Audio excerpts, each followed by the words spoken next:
မင်းကိုလူယုံလိုလိုလူတော်လိုလိုနဲ့သတ်မှတ်ပေးထားတာဟာ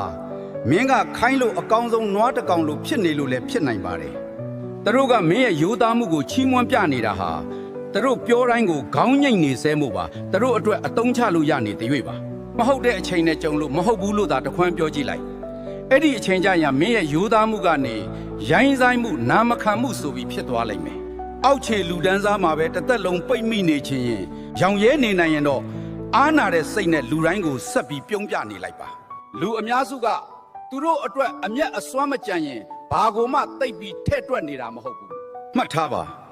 လူကောင်းဖြစ်ဖို့ထက်သူများတကာရဲ့လူဘာဝလို့မရတဲ့သူဖြစ်ဖို့ကပိုအရေးကြီးတယ်ဒါကိုနားလည်ထားရမယ်မင်းမှလည်းမင်းဘဝအတွက်တက်လန်းရှိသေးတယ်ရိုးသားလို့ရတယ်စူးစမ်းလို့ရတယ်ဒါပေမဲ့တုံးအားတာမျိုးတော့အဖြစ်မခံပါနဲ့အဘရဲ့စေတနာကိုနားလည်ပေးနိုင်ရင်တော့အဘပြောတာကိုလက်ခံနိုင်ပါလိမ့်မယ်အောက်ခြေလူဒန်းစားဘဝတွေနဲ့တော့အဆုံးသက်မခံစေခြင်းလို့ပါပဲ